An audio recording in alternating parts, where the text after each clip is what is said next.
2010 के 2 क्वेश्चंस को देखेंगे, ऑब्जेक्टिव सिंगल करेक्ट। तो देखते हैं 13th। कह रहा है द सिंथेसिस ऑफ 3 ऑक्टाइन। देखो 3 ऑक्टाइन का मतलब 1 2 3 तीसरे कार्बन पे ट्रिपल बॉन्ड और उसके बाद टोटल 8 कार्बन होने चाहिए। तो ये 4th 5th 6th 7th 8th, ये है 3 ऑक्टाइन। इसकी सिंथेसिस करनी है एक bromo alkene and mixture of sodium amide and alkyne. तो पहले ये जो पार्ट है इसमें कौन सा रिएक्शन इन्वॉल्व है ये हमें देखना है। इतने पार्ट में कौन सा रिएक्शन इन्वॉल्व होना है। तो देखो इसमें होना क्या है, सबसे पहले तो हम टर्मिनल एल्काइन से बिगर एल्काइन के प्रिपरेशन का मेथड है। ये चेन होती है कि एक टर्मिनल एल्काइन का मतलब जो ट्रिपल बॉन्ड है उससे एक हाइड्रोजन अटैच होना चाहिए। तो ये हाइड्रोजन एसिडिक होता है, तो जब आप इसको NaNH2 से ट्रीट करोगे तो NH2 माइनस इस H+ को हटाएगा और इसके हटाते ही RC triple bond C minus होगा। ये बन गया न्यूक्लियोफाइल। और इसको अब हम किसी एल्काइल हैलाइड से ट्रीट करेंगे तो ये इसके ऊपर अटैक करके X को रिलीज़ कर देगा और X के रिलीज़ होते ही RC ट्रिपल बॉन्ड CR' यही फॉर्म होगा। यानी एक टर्मिनल एल्काइन से बिगर एल्काइन प्रोड्यूस होना है। तो सबसे पहला कॉन्सेप्ट इसमें ये है कि टोटल नंबर ऑफ़ कार्बन इसके और इसके मिला के यहाँ पर प्रेजेंट होंगे, क्योंकि इसमें जितने कार्बन होंगे वही इसमें होंगे और फिर ये दोनों को मिला के यहाँ पे होंगे। तो टोटल नंबर ऑफ़ कार्बन ये होना चाहिए इस ढंग से। तो अब चेक करते हैं इसी के बेसिस पे। पहले तो कार्बन की गिनती करते हैं। इसमें देखते हैं कार्बन कितने हैं। 1 2 3 4 5 6 7 8 9। तो ये तो हो ही नहीं सकता है, ठीक है। 9 नहीं, हमें ऑक्टाइन बनाना है, 8 कार्बन चाहिए। तो ये एक रूल्ड आउट हो गया इसके बेसिस पे।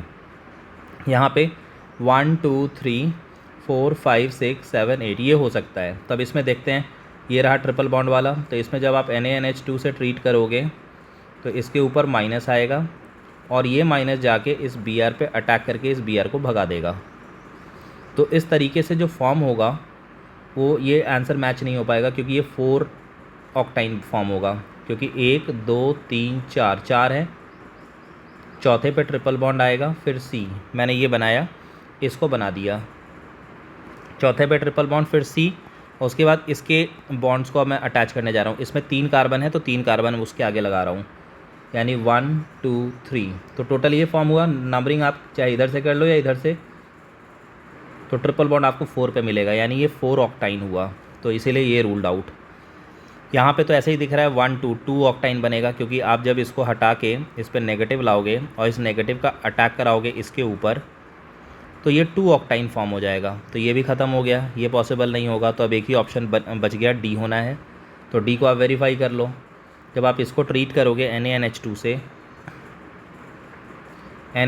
से, तो ये NaNH2 माइनस इसको हटाएगा, ये माइनस आया और ये जाके अब इसके ऊपर अटैक करके Br को भगा देगा SN2 रिएक्शन से। तो ये हो जाएगा 1 2 3 ऑक्टाइन। टोटल कार्बन की गिनती कर लो, 8 आ रहे हैं। तो इसीलिए D ऑप्शन इसमें आ जाएगा और ये कॉन्सेप्ट इसमें लगा है।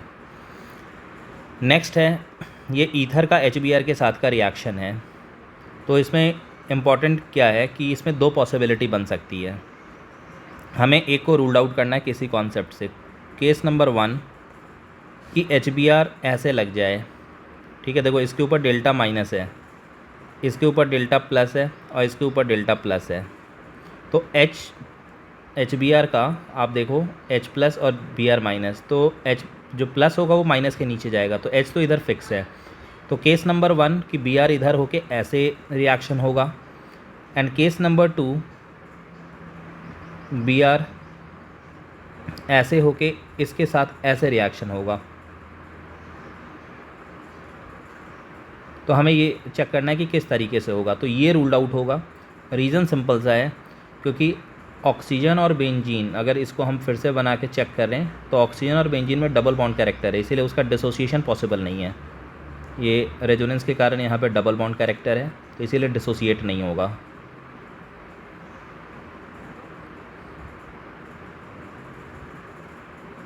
कैरेक्टर इसीलिए डिसोसिएट नहीं होगा, मजबूत हो गया, इसीलिए ये होगा। और इस हिसाब से जो प्रोडक्ट आएगा, एक तो आ जाएगा ये पार्ट फिनॉल और दूसरा आएगा हमारे पास ये पार्ट CH3Br। बस phenol and CH3Br will be the answer, ये D ऑप्शन। ओके, इस वीडियो में इतना ही। Thank you.